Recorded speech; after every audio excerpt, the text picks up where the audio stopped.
Okey, untuk sekarang kita tengok macam mana kita nak buat soalan yang melibatkan log.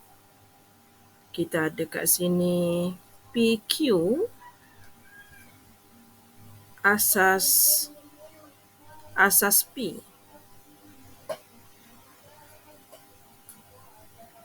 Sekejap ya.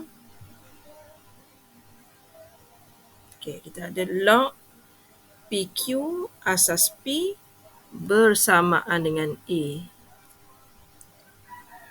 Okey, kemudian dia bagi satu lagi log PQ juga, tapi kali ni asas Q. Dia tanya yang ini sama dengan apa. Okey. Yang ini sebenarnya proses kita nak memahamkan hukum-hukum yang perlu kita fahami untuk selesaikan soalan yang melibatkan log. Okey. Jadi kalau kita tengok yang pertama dahulu ni, okey, kita selesaikan yang pertama dahulu. Bila kita tengok di dalam ni dia adalah darab, kita boleh tulis dia sebagai log P tambah log Q. Dan pada masa ini asasnya ialah P bersamaan dengan A. Okey, sambungan dengan latihan kita sebelum ni. Okey, bila log P asas P, okey, yang ini kita boleh ringkaskan dia sebagai yang ini kita boleh ringkas dia sebagai 1. 1 tambah dengan log Q asas P bersamaan dengan A. Jadi kalau pelajar nak jadikan dia sebagai perkara rumus, okey, nak jadikan dia tajuk, jadi log Q asas P ni sebenarnya bersamaan dengan A tolak dengan 1.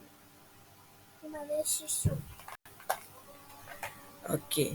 Itu selesai untuk bahagian pertama. Untuk yang kedua, sebab kita nak cari jawapan yang kedua, kita akan buat log P asas Q, hubungan di dalam ini adalah darab, so tambah dengan log Q asas Q sama dengan, okey, kemudian yang kuning ni sekarang, yang kuning ni kita pernah buat di sini. Yang kuning tu selesailah. Jadi tempat yang kuning tu kita boleh ganti dia dengan A tolak dengan 1. Sama dengan, tambah dengan, sekejap, ada salah kat mana ni? Sekejap, ada salah.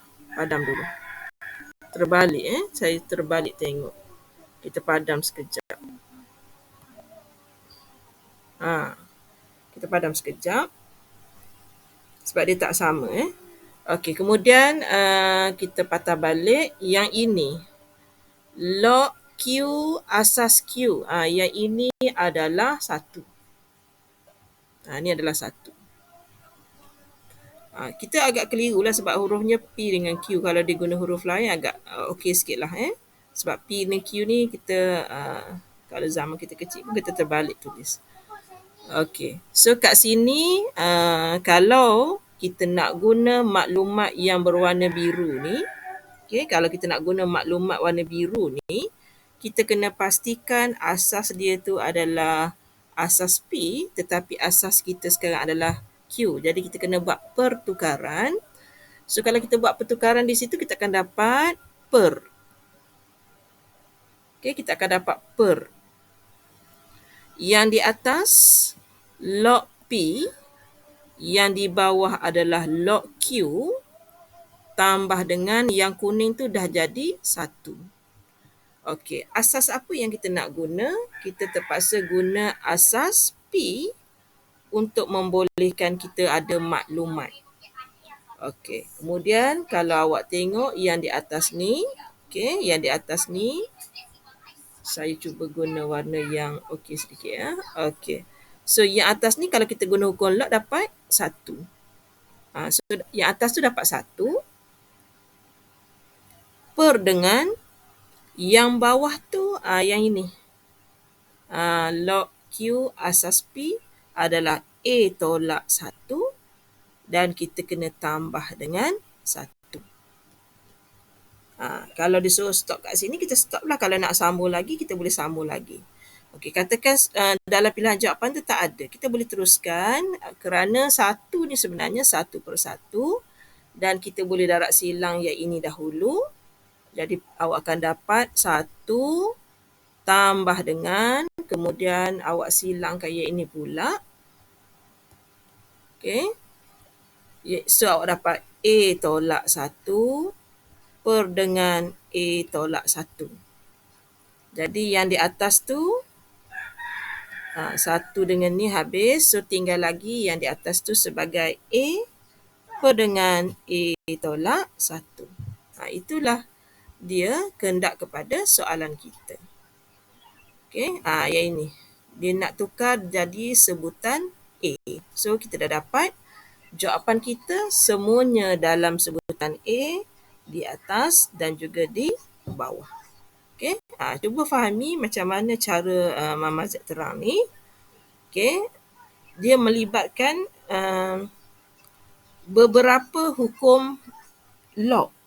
Okey, daripada hubungan darab, Mama Z buat tambah. Okey, kemudian ada log P base P, log Q base Q, dan yang terkini, yang terakhir tu Mama Z buat pertukaran base. Cuba kita ulang kaji juga yang ini supaya 4-in-1 lah dalam ni. Hukum log kita gunakan untuk proses mencari pembuktian ataupun kalau soalan objektif mencari ringkasan kepada jawapan.